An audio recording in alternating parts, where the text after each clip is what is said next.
A very good afternoon to all. I hope all of you are doing well and healthy. I welcome Professor Ivan Zelinka today for the lecture in and industrial applications of bioinspired algorithms. I welcome Vice Chancellor of UEM Jaipur, Professor Dr. Biswajoy Chatterjee. Welcome, sir, for this talk. Let me introduce first Professor Ivan. He is currently working at the Technical University of Ostrava. He is faculty of Electrical Engineering and Computer Science and National Supercomputing Center IT for Innovations. Before his academic career, he held positions of telecom technicians, computer specialist, and commercial bank supervisor. During his academic career, he proposed and opened more than 10 different lectures. He also has been invited for lectures at universities in various EU countries, as well as for keynote and tutorial presentations at various conferences and symposia. He is responsible for supervising the research grant from the Czech grant agency GSER named Soft Computing Methods in Control and was co-supervisor of the grant FRVS, Laboratory of Parallel Computing. Dr. Zelinka has also participated in numerous grants and 2 EU projects as a member of the team and as supervisor of Czech team. Currently, he is the head of the Department of Applied Informatics, and throughout his career, he has supervised numerous MSc and BSc diploma theses in addition to his role of supervising doctoral students, including students from abroad. He was awarded the Siemens Award for his PhD thesis and received an award from the journal Software News for his book about artificial intelligence. Ivan Zelinka is a member of the British Computer Society, IEEE, and serves on international program committees of various conferences in 3 international journals: Soft Computing, SWABO, Editorial Council of Security Review. He is the author of numerous journal articles as well as books in Czech and the English language. I welcome you, sir, over here with the academic fraternity of UEM Jaipur, and definitely I think the session will be great benefit to all the students, faculty members, and to us. I request Professor Dr. Biswajoy Chatterjee, Vice Chancellor of UEM Jaipur, to say something about Ivan Zelinka. Sir. We are really grateful to you, sir, that you have come to this platform and delivering the lecture for our students, our teachers. We are really excited to hear this application of bioinspired algorithms. And I've heard that you are working specially on the evolutionary ones. So I've got to understand that you're going to start with the basics of this and also going to show some applications, which has got applications in aircraft, aerodynamic design, reactor control, electronic circuit design. So we are really excited to hear all this. Thank you once again. I think you take it over from here because people are excited to hear from you. I'm sure there are around 130 participants now, and more people are joining. So I'm sure that there will be a huge number of attendees. Very excited to hear from you today. Thank you. You may kindly take over. Professor Ivan, it's up to you now. You kindly take over, please. Okay, thank you very much, friends. Hope you see everything perfectly. Thank you very much for very nice introduction. I can't do that better. So, as already has been introduced, my today's presentation is about industrial applications of bio-inspired computation. Just only a few additional words. I'm from Czech Republic, and my university is located here on the northeast of the part of my country, and I'm a member of the Faculty of Computer Science, and there I am heading the laboratory called Navy, which is from Czech language, Unconventional Algorithms and Computing, and there we are focused mainly on bio-inspired algorithms and unconventional algorithms like deterministic chaos, fractal geometry, and those things with different applications. We publish those ideas. We are doing research and teach in different kind of medias, as already has been said. So that's very briefly about us, additional information to very nice introduction of my person. So today we have this topic. Firstly, we will talk about engineering problem design. That means what happened if we are doing some engineering design and we did some mistakes or simplifications. I have a few examples, rather visual than theoretical, what can happen, and we'll talk about it in the background. Then, of course, when we have a problems in engineering, we try to solve it somehow. So we can use better computers, for example, or stronger computers. But there are limits. So I will also mention what kind of limits are given to our computational capabilities in this universe. And that's the reason why we are using, for example, bio-inspired algorithms, because these algorithms are very powerful and can solve very hard problems in the, say, real time with engineering quality, with very good engineering quality. So that's the first half of presentation, and the second half is about applications. So in that part, which has about 25 slides, I'm going to show you only selected samples of the problems we have solved by evolutionary computation and related methods. Please don't expect that you will be experts after this lecture, because only teaching of these topics take me half of a year at my university. So this is kind of motivation lecture and demonstration how those algorithms can be used. So let's go to the first section, which is focused on the engineering problem design. This part is again much more longer in my lectures. I selected only a few of them to show what kind of real problems we can meet when we use classical methods and we are doing simplifications or overlook some very simple tiny problems. There is a lot of examples, like the Gripen on the right top corner, which is landing. This Gripen had a crash, as you will see after a few seconds, very unexpected crash. He started to wave and then he crashed down, and pilot has been ejecting during the rolling, from that jet fighter. And later on has been discovered that there are so-called hidden attractors in the control system of this airplane, which is deterministic chaos. And when this control system met external conditions, then the airplane start to wave and crash down.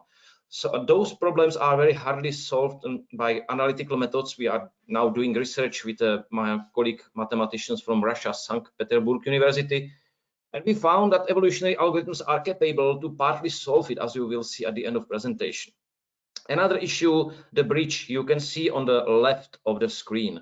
That's very old example from Tahoma River in the US in 50s or so in last century, and there built up nice bridge, and simple weak wind simply caused this collapse of that very solid bridge.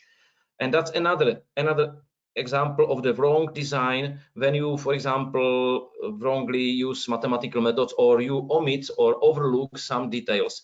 In that case, it can be modeled by Thom's catastrophe theory, which is mathematical discipline developed by French mathematician René Thom, and he called that catastrophe theory. And this theory describes what happened with the system when slightly changes of the external conditions has input on that system, like this bridge, for example. Another issues, rocket Ariane, in the price of the billions of US dollars, which fell down because of the small computing errors in the rounding of the integers in the calculation of its trajectory. And in this way, we can continue. There is one small example about hidden chaos in the flying system of the American Raptor, who met the same problem and crashed down. And this problem is so serious today that NASA has its own research on that problem, as is doing a lot of experiments with real airplanes and solve problem how to avoid those regimes and how those regimes appears, why these errors, those mistakes, those disasters happens. Well, I have a little bit funny slide which demonstrates the basic idea. Take a look on this screen. On the left, we have some kind of system of equations. Doesn't matter what it describes at the moment, simply some very complex system of the equations which describe some problem. And we must solve it. And what's more, we must derive the solution of these very complex systems for standard classical engineer from the real products. So because they're complaining that it's too complex. So usually, especially in the past, engineers and scientists were doing some reductions, some simplifications. And after simplifications, they got some simplified systems like those three equations on the right side, which capture the main frame of the behavior of the studied problem. And everybody was happy because that was simple, that was easy to calculate, that was easy to understand. But when it has been applied to the reality, then a problems happens, which means this is no way. Today we have very good computers, very good mathematical methods, so such simplification which lead us to the problematic designs can be avoided. However, there is a still problem. So what we can do? Can we use stronger computers, supercomputers, because today is a very big scientific hit to use supercomputers and quantum computing and those things. But question is, can we really solve everything by those technologies? Well, simply answer is no. In my lectures, I teach also one lecture about limits of the computation. And there are, I would say very simply that there is a few levels of limitations on our computations. At least on the level of mathematics, Gödel's problems of the computability, that's one limit. Then algorithm complexity, it's another limit. And the most basic limits comes from physics, especially from the quantum mechanics, quantum physics, where is the special constant or limit called Bremerman limit, and that limit say how much of the information we can store or process in 1 kilogram of the material per second.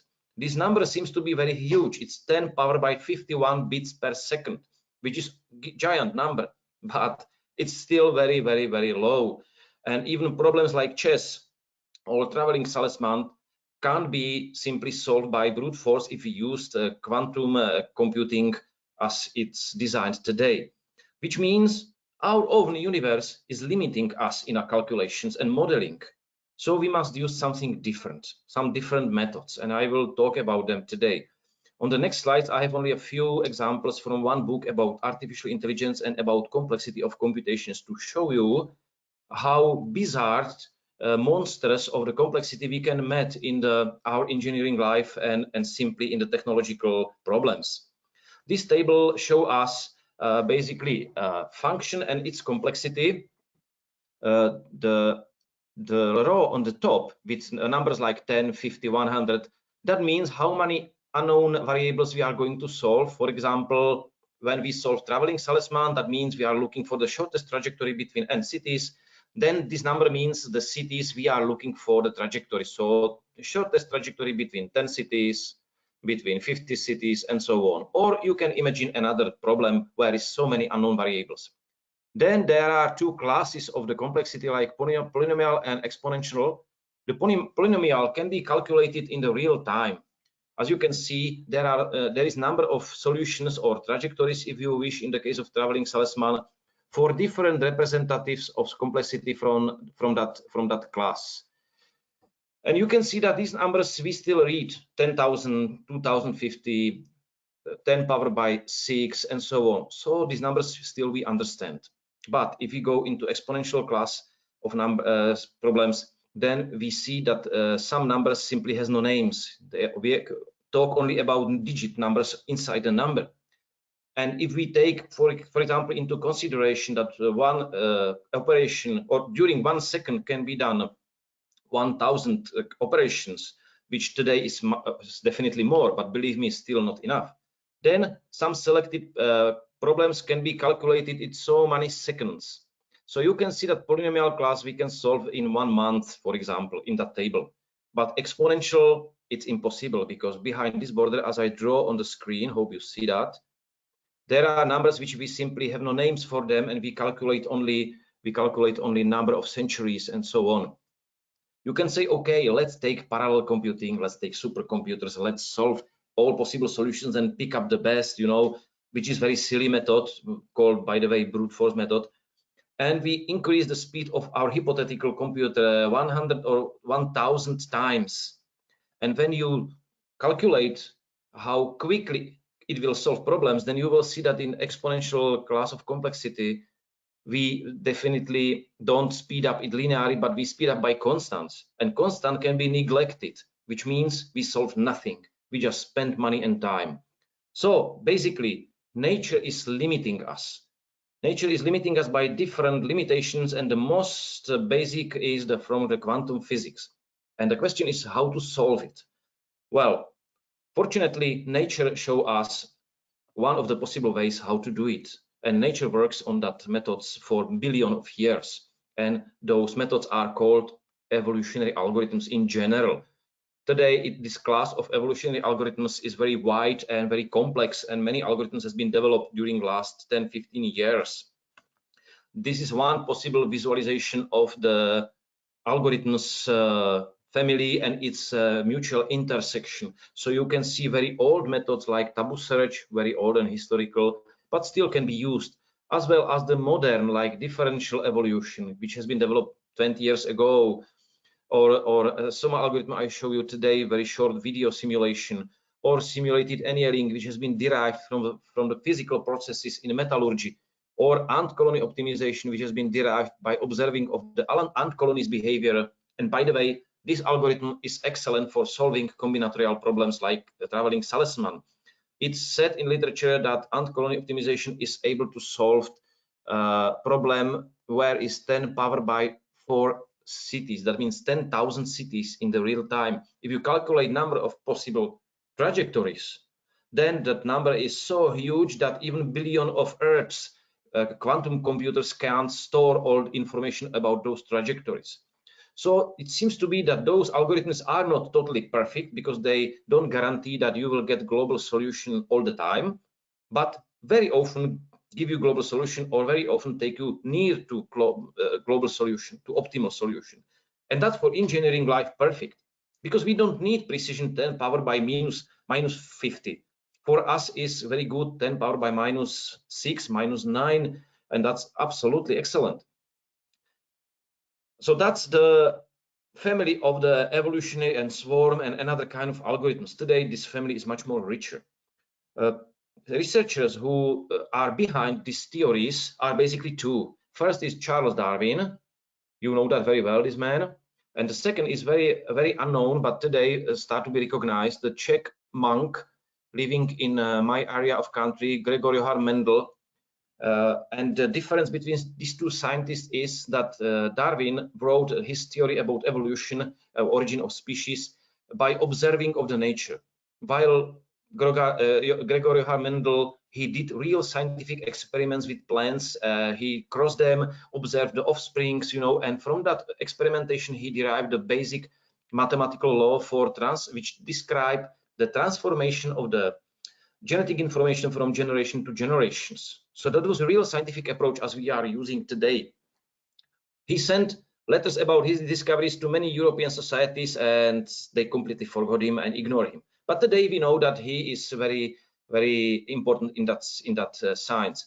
And what is more important, these two people, a researcher, they basically were working on the field of the natural sciences like genetics and so on, and biology.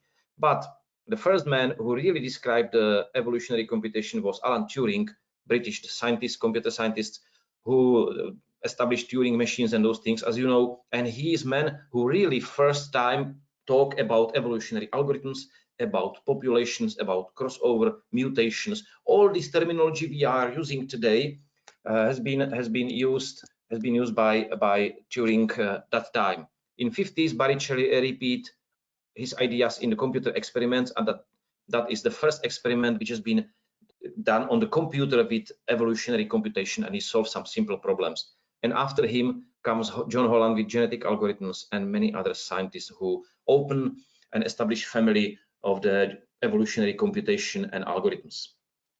Before I will talk about application, let me show you the just basic ideas. How does it work? I have prepared for you this simple scheme, and after this I have a few minutes video which demonstrate one of those algorithms. So first of all, when you are solving problem with the evolutionary computation or bio-inspired, doesn't matter how we call that for our purposes now, but let's call that evolutionary to be more precise. then you must firstly create a model. But later on, you will see that even those algorithms can create model based on observed data instead of you. But at the moment, let's talk like this. We must create the model. So we create model of the airplane or plasma reactor, as you will see in one of my videos, or whatever else. And this model has some parameters. Then you must set control parameters together with your model for the algorithm. Each algorithm has its own control parameters. Some of them has influence of impact on the performance of the algorithm. Some of them are serving to stop the algorithm. And then based on the parameters, the initial population is generated. What does it mean, initial population? Well, basically, initial population means that we are, basically randomly creating the set of the possible solution of the problem. So imagine we are designing the wings of the airplane, as you will see on one of my slides. So you randomly generate in the frame of the given parameters, you generate different shape of the wings, you know, and your model calculate how does it work, how those wings are powerful to keep the airplane in the air.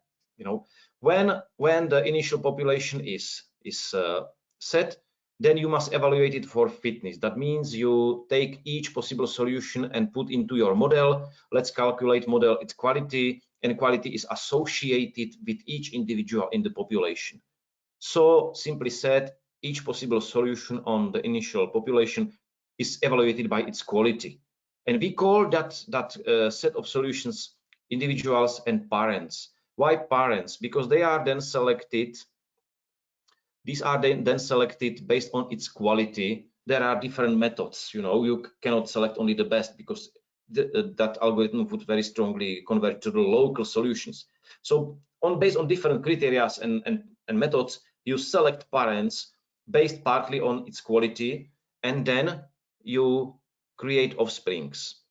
The process of creation of offsprings is very, very rich. So genetic algorithms simply take two parents, cut them half to half, and exchange those halves, for example.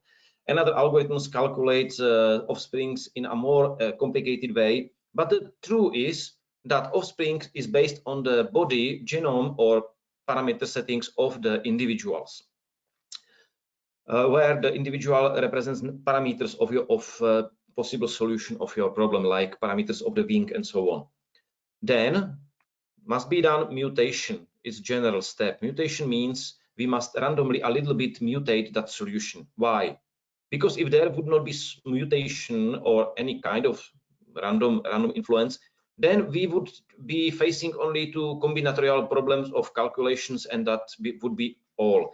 But those mutations are responsible for the fact that we are, thanks to mutations, able to explore another part of search space of possible solutions, which we would not reach by classical combinations from parents.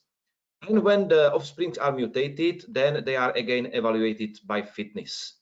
And this fitness say, okay, this offspring is excellent, this is average, this is bad, and so on. And after evaluation, we have two groups of solutions, parents and offsprings.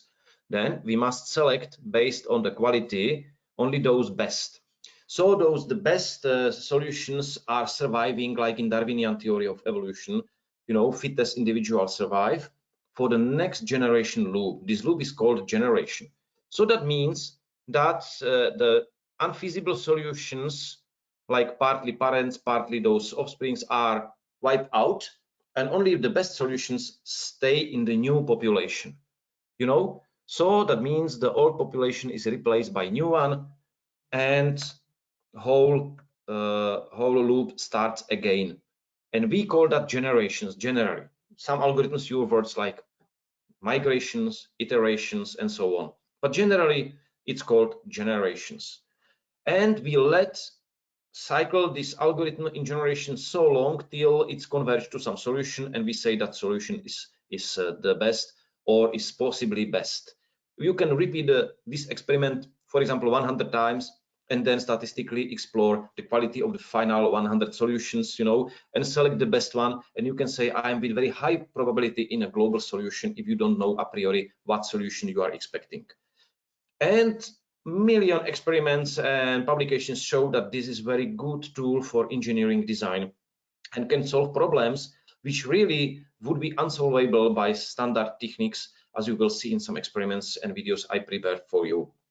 So let's take a look shortly on a very short video about the SOMA algorithm, which comes from our laboratory. It's 21 years old, and in 2019 it has been on the 3rd place in world competition in New Zealand Congress on Evolutionary Computation. This video is unfortunately shaking, so I stopped the full screen of the PowerPoint because I know even from my presentations that if it's running not in the full video screen, then it goes fluently. So I move it forward. So basically, unfortunately, it's still a little bit shaking. Basically, you generate randomly initial population. That means there is a space of possible solutions of your problem. That's green space. And you randomly seed initial population, which means you randomly seed those yellow individuals through the surface of possible solutions.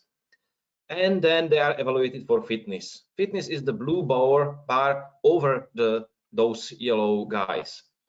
And the individual who has the best fitness become to be somehow center of the population, and in that kind of algorithm start to attract individuals according to special procedure. In that case, individuals select the way in which he will travel to this best solution, and record what kind of solutions it found on its way. So he's basically jumping through the space of possible solutions and trying to remember the best solution he or it found and stay there. So that means that communication with the best solutions somehow attract the rest of the pack, rest of the group of individuals towards to the better solutions. And if you let run this video longer, I will share this video with your organizers so you can take it and play the video in the long time. You will see that despite the fact that this one will be captured in this local minimum, he will be later on pulled up and will share the searching for the global optimum with the rest of the group. And at the end, I just will jump at the end, the global solution will be located. There was done a lot of experiments with many algorithms, which confirms that statistically those algorithms are very powerful and are able to solve problems very, very, say, easily, if I may say this word. So that's about this video. I recommend you take a look on whole video, and on my site there is a link to SOMA algorithm website where is everything, including source codes in Python, MATLAB, C# and any other languages. Any other algorithms, like for example hill climbing, works so like this, that there is only one individual and it's mutated by these small dots around. You know, the best is selected as the new individual in next iteration, and in this way you can observe how the solutions, those big cycles, are moving to the global minimum, which is on the position where it ends. So there are really different algorithms, including such like ant colony optimization, which definitely is very good for combinatorial problem solution. It's simply mimic behavior of the biological ants in computer. And as I told you, it has been found that those algorithms are capable to solve very, very hard problems in a real time. So before you finish your cigarette or lunch, problem is solved in such good quality that you can simply use it, you know. And other algorithms are based on the swarm intelligence. In the nature, you definitely noted that there are some societies of the creatures like fishes, birds, and so on. And they create a nice, beautiful swarms in the oceans or in the space air, and somehow influence themselves in the order to search for some solution, which is in that realm simply food. So this philosophy of the communications among the individuals in the group, like SOMA, has been used in algorithms, and it shows that these swarm systems are very clever and are able to also solve the very complex problems. Just historical notes, swarm systems, swarm robotics, swarm algorithms, these are very popular during the last 5, let's say 10 years. You know, But before that, the swarm systems has not been so well known and popular. And that means the science is using that last 10 years, say last 10 years, plus minus. But it has been predicted perfectly in the novel Invectable by Stanislav Lem, who is the Polish writer, who is a Polish writer, or was, because he died. And he was so clever man that even Polish government used him like futurologist. That means somebody who is estimated in the scientific way near future development of the technologies or societies. And this Polish writer wrote a lot of novel, and one of them is Invictable. And in that novel from 1960s, so people were hardly reaching moon. He predicted the swarm systems, swarm robotics, and all those things. So I would like to say by this short intro on history that basically we can find in the science fiction literature a lot of very nice inspiration even today. So let's conclude this first part. We have problems.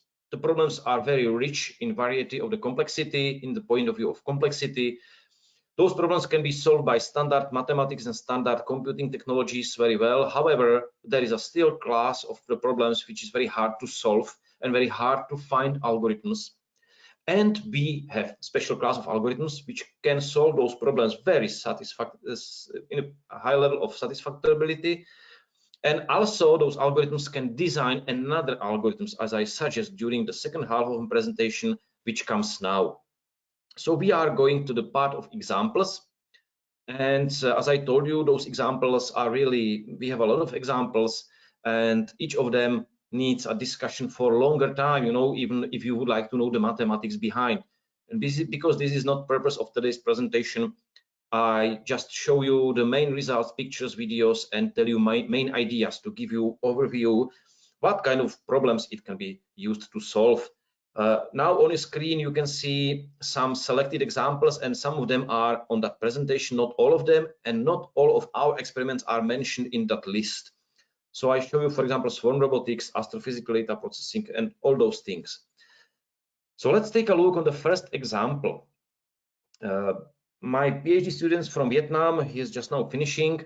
He used the algorithms like SOMA or differential evolution to control the swarm robots.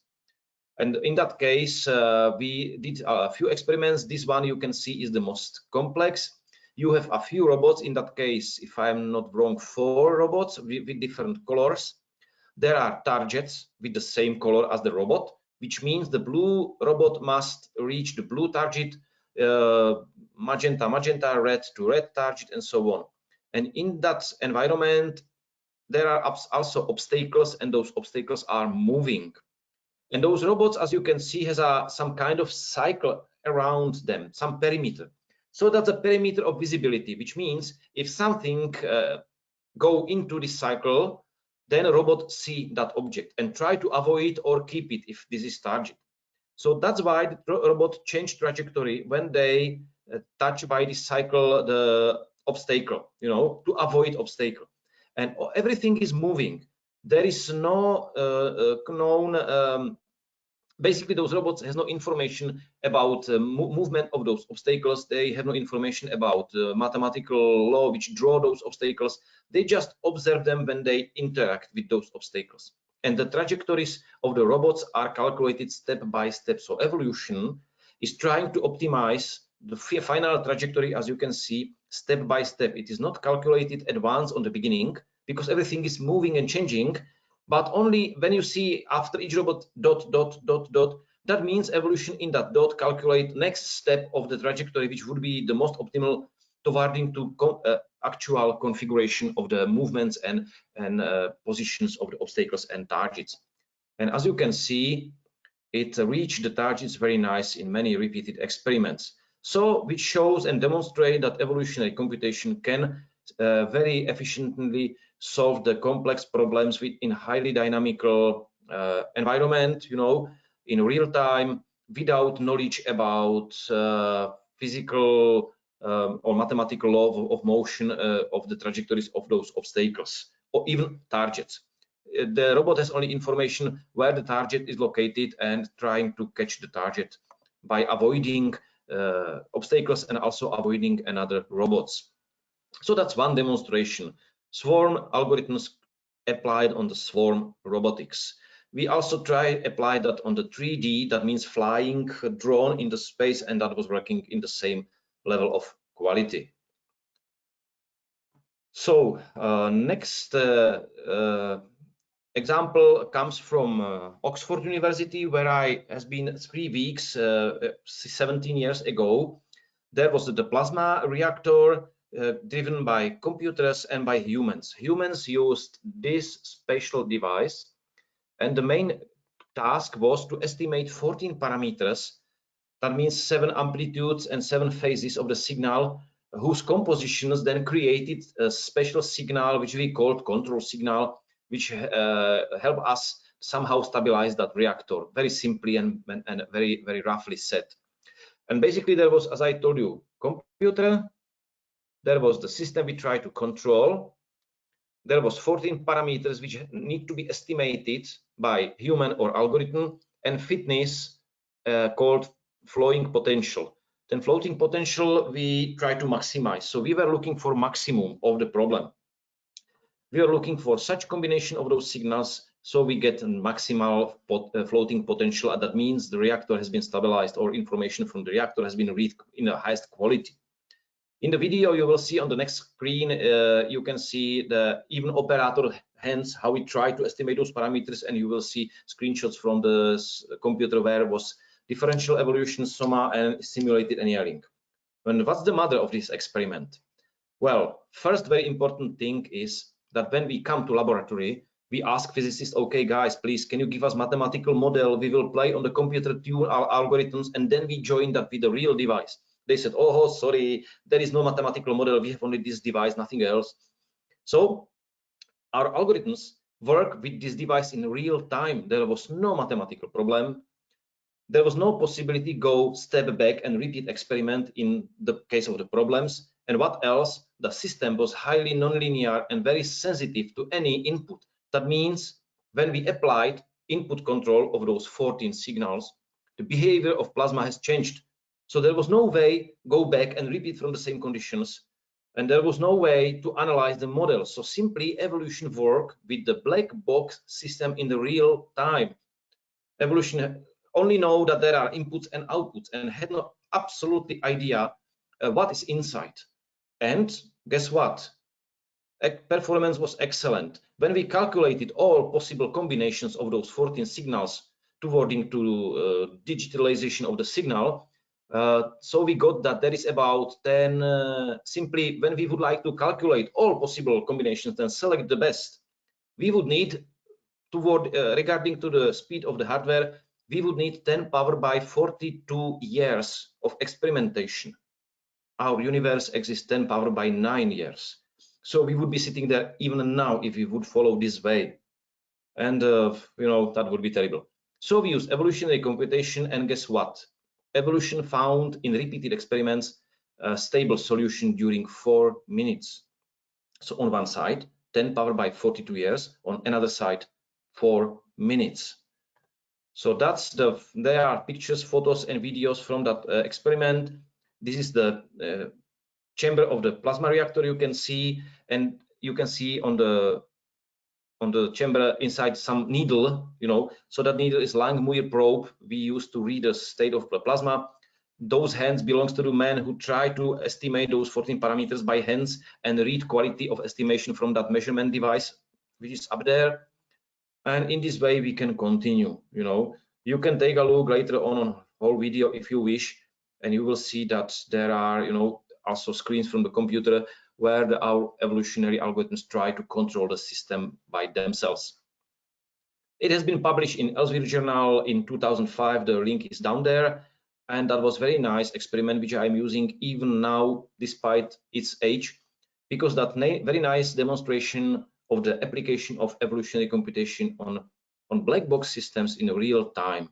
And if you take a look into literature, into research, I would like to say that bigger part of paper or most papers deal with some static problem or problems of academic nature, but that was a real engineering problem on the real device, which is used in the industry, on semiconductor industry, at least that time. So that's one example. Another example, just visual pictures, was our design of the air wings of the small sport airplanes. My PhD students, he spent some time in a Let Kunovice factory in my country, and they are experts on the small airplanes. As you can see, they produce the sport airplanes. So he used evolutionary algorithms to design the shape and length of the wings, you know, so that the airplane has the most good performance, you know, and so on and so on. He also used those algorithms to design some mechanical devices like opening of the cockpit and those things. And the company was very happy with his results. So they give him like present, not financial reward, but they put him into airplane and take him for special flight over the country. So that's quite nice story. The same man spent some stipendia time in Helsinki, in Finland, where they solved the problem. Again, some complex mathematics is behind.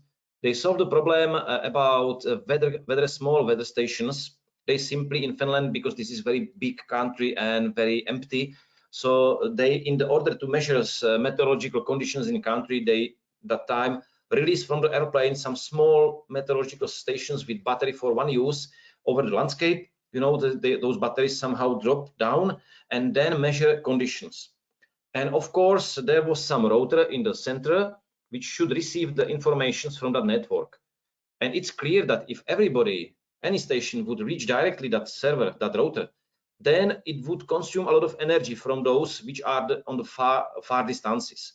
So there must be found some kind of topology which say, okay, this small station will be a local router, you know, will collect information from the local near stations and then will forward to the next router, you know, and from that router to the central one. So there is a lot of possible combinations. It's kind of traveling salesman problem. And he used also our evolutionary algorithms as well as differential evolution and another. And those pictures you see are solutions which has been designed by those algorithms. Simply said, those algorithms found very nice solutions for different combinations of the routers and weather stations, including some obstacles like building rock or water, which is shown here like the gray square. That means the evolution is also able to design, you know, how the network should looks like. And it is adaptable, so you can anytime change it and give the command those stations, okay, now change configuration. So that was very nice application too. Another application falls into domain which is called symbolic regression. Meanwhile, up to now, we were talking about using evolutionary algorithms on user-defined models. Okay, so we have airplane, we need defined model of the wing, and then by playing of the parameters with evolution, we are setting the wing into certain configuration and test it. But what happened if we don't have model, we have only data? So it's called symbolic regression. Symbolic regression means we have some data like those red dots, and we are looking for mathematical formula of the model which fit those data. That means we are looking for this blue curve which is fitting those data. For that reason, we use not only astrophysical data, as I show you at the end, but also those examples from Koza's genetic programming book. We developed our own algorithm called analytical programming, and we applied on those data 4 different algorithms. That means SOMA, genetic algorithms, simulated annealing, and differential evolution. We repeat experiment 50 times, and in all cases, the evolution has found solution, and all those solutions are in the graph like basically one black line. That means all the time it has been found the same solution. And those solutions looks like this. So that formula, you can see that crazy formula you can see on the screen is not given by human, but it's developed by analytical programming, which is kind of superstructure of evolutionary computation. And that can be visualized in exact shape or general shape where the case constant has been estimated into this exact shape, or you can also visualize it as a structure, tree structure. It's one of possible visualizations. And we have used it for different problems, as you will see later. like fitting of different kind of data where the performance was a little bit worse, but it can be easy to explain why. Or this very nice example of the robot control. There is example called robot Santa Fe Trail, which means we have some path in the grid, universe of grid, and we need to find some control commands like stop, move to the right, move to the left, turn, you know, and so on. Take decision where to continue, which direction. And those symbolic commands, when you complete them together, must influence the dynamic of the robot so that the robot passes through whole path without leaving it. Those programs has a different complexity, like this one you can see on the left. And on the right is animated GIF from our experiments where we applied the analytical programming with SOMA, with differential evolution and other algorithms. And this process, based on the information about this path shape and conditions, has created a program which is on the left side. And it's dynamic, that means how the robot behaves. The robot is that yellow arrow, is on the right side. Those gray squares amongst those black are only for our eyes to see how the path really looks like. But for a robot, those gray squares are still simply white. And robots see only one square ahead. So that's why he starts to turn when he met a gray square. He starts to turn because he needs to take decision which direction he should continue. Where is the path, you know? And after some experimentation and after that many programs has been bad and died, this one is winner. So in evolutionary process in computer, this program is winner as well as another candidates which has different structure complexity but the same dynamics on the robot. And those programs control these robots very successfully in this path, which means we can use evolutionary computation also on some autonomous robotic missions whenever they are Mars, Jupiter, enemy field, whatever else you need. But let's stop talking about robotic. Let's a little bit be enjoyed by games. There is a game called StarCraft Brood War, which is very popular game. There is a lot of competitions, and this game is about story which is on the foreign planet where three species are fighting for the local resources, human and two extraterrestrials. And we have applied our algorithms on control of one of those bots, so that this algorithm has been looking where the enemy is located and try to find the shortest trajectory to enemy.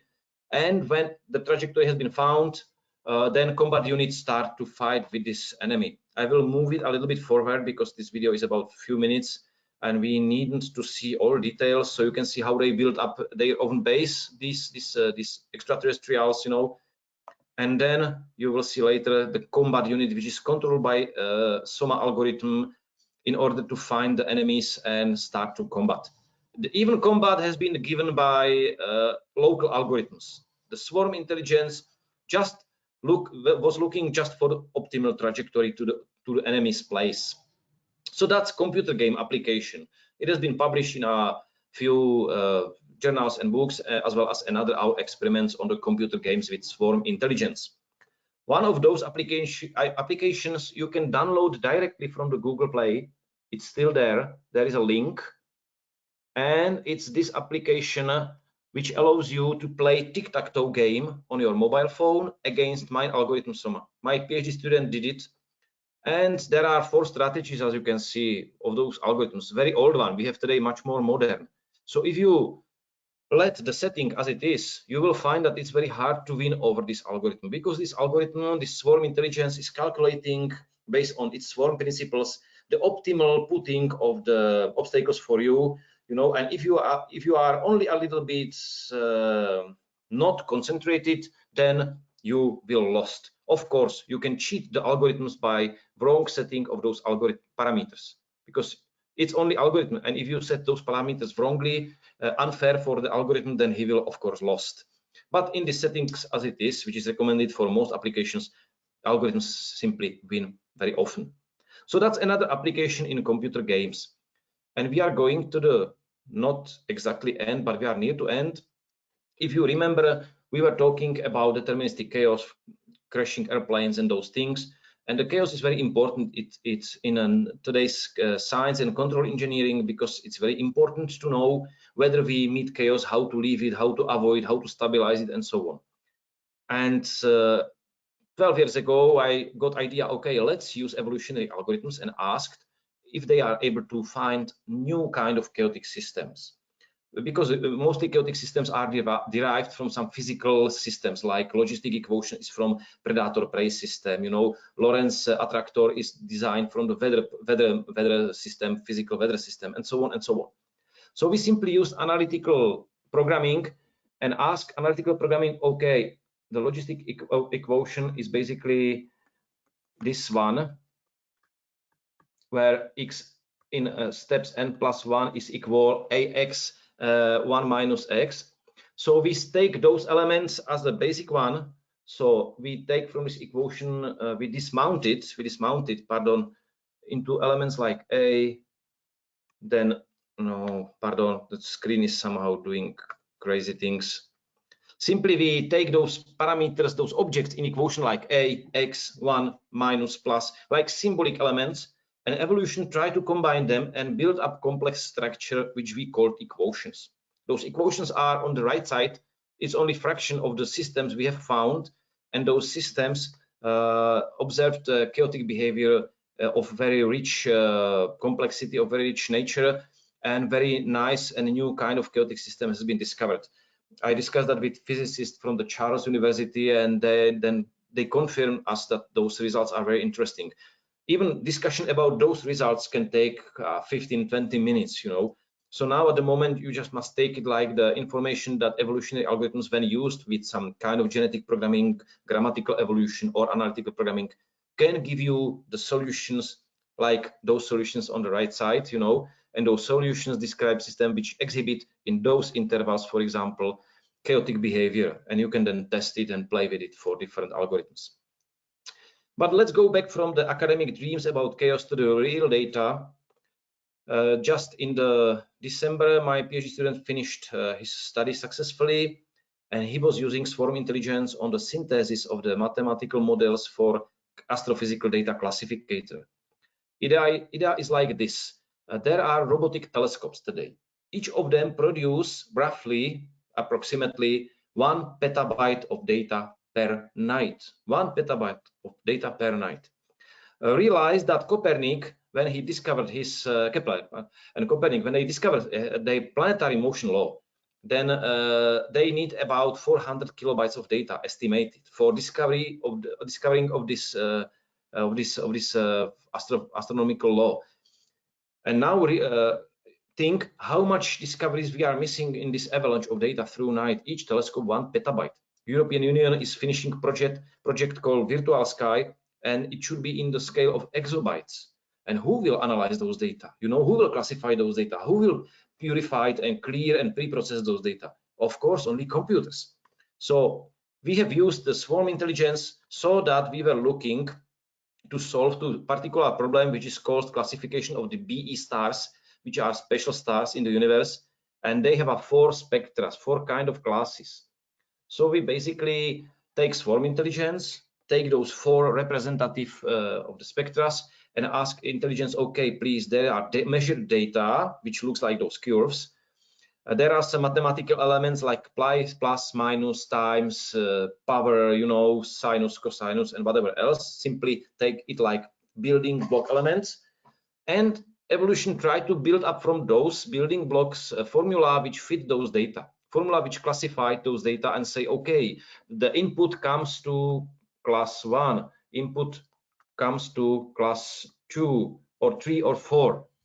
Of course, you can use classificator, you can use neural networks, but this way nobody tried before us. So we did it, and one of those papers has been also published with Professor Avaresh Prasad from Delhi, and this is this one in IEEE journal, where we used, instead of random numbers inside evolutionary algorithms, chaotic systems, which is another nice topic for discussion, because you can throw out random number generators and put their chaotic systems, which is totally different from randomness, and evolutions work better than with random systems, you know. And we found solutions like, for example, this. Of course, these solutions don't give you explanation why there is such strange constant and what physically does it mean. Nobody explained this, but it works very well as neural networks whose structure and learned weights also nobody explained what does it mean, you know. So we successfully applied swarm intelligence on the mathematical classificator synthesis for astrophysical data preprocessing, and we compared it with another contemporary accepted methods, and our performance was one of the best. So it's nice demonstration of another kind of application of the swarm intelligence. So we are going slowly to end of my presentation. I hope I'm not speaking too quickly, but time is limited. And that end is called cybersecurity. Beside the bio-inspired computation, I also guarantee and teach cybersecurity at my faculty.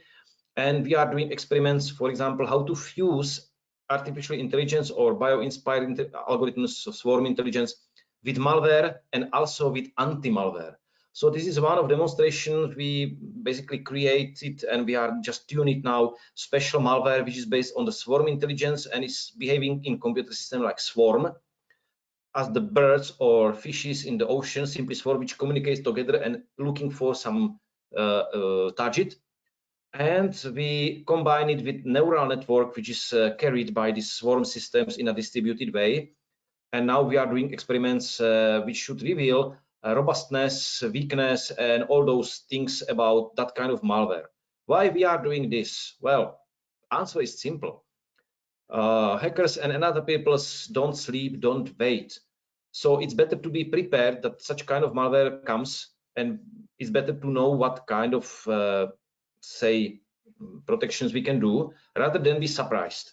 And if you take into consideration today's botnet systems, the botnet systems are very close to the idea of the swarm intelligence virus. So it's only a question of the time when somebody else comes with this idea. And at the end, last slide to show you that I'm not only bad guy working for dark forces, we also use the swarm intelligence like summa particle swarm optimizations and those things. We use it in the intrusion detection system tuning, so that the system has been adapted by those algorithms for the best performance, including the new intrusions which has not been observed before. And that short screen just show one of the processes of the tuning of that intrusion detection systems. So we are using swarm intelligence for malware design as well as for its defense against that. So we are at the end of my presentation. Once more again, I would like to apologize for the speed and short time, but I think the time was designed for 45 minutes, so we basically got limits. What to say to conclusion? I put this mark there on purpose just to say that it's open. As you saw already, we can use those bio-inspired algorithms, neural networks, swarm intelligence, classical evolutionary computation for really wide class of problems. There is only one limitation: our computers and our fantasy and creativity to apply those algorithms for given problem. So let me say at the end that I am thanking you for your attention. I hope that this presentation give you at least some inspiration, some motivation. And as I told you on the beginning, I will share it with video organizers, so feel free to use it for your own purposes as you need. That's all from my side, and I would like to close my speech at the moment now. Thank you. Thank you, sir. Thank you. It was very nice presentation and nice explanation. The talk was wonderful on evolutionary algorithms, and your work on robots, swarm driven by particle swarm optimization and colonization, and that traveling salesman problem, swarm intelligence, robotics, and the work what you have done regarding the examples shown to the participants, like swarm algorithm in control, plasma reader control, aircraft design, use of this in Navy, computer games, etc. Thank you. Hello? Hello? Can you hear me? I think there is some problem at his end, if I'm not wrong. Professor Sharma, are you there? I can now. I can hear you. There are a lot of the talks, sir, and really appreciate that this particular talk or their. Yes, sir. And I will be sharing all the details regarding how to contact you if possible. So, if possible for you, so you kindly entertain the communication with our faculty members or the references for this particular talk. So I am again thankful for you to giving some time to us. And on behalf of UEM Jaipur and all the academicians, teachers, students, I really thankful to you, sir. Thank you. You are welcome. Thank you so much, Professor. It was my very big pleasure to do it for you because I have in India very good friends as my colleague organized it with you and other people. So that was really my pleasure. Yes, sir. So this particular video also I will be sharing with you the entire video, and definitely I think we will be working for more sessions like that. Thank you very much. Definitely, I'm agree for any cooperation. If anybody of you have a question, just give me the question now or contact me via email. No problem. We can do even video conference, personal. Yes. And this presentation, I will, after closing, I will send to organizers for free sharing amongst the listener. Sir, as there is no question, but I can see that there are a lot of appreciations for the session. So definitely, I will be forwarding all the things to you, all the questions if I receive, and I will give your contact detail also to all the participants so that directly they can contact. Okay. So thank you very much. Thank you, sir. Thank you. Thanks a lot. Okay. So I think we can wind up, sir, now. Yes. Yes. Thank you. Okay. Okay. So thank you, sir. Yes, sir. Okay. Sir, can you please close? Bye. Bye, sir. Bye. Bye.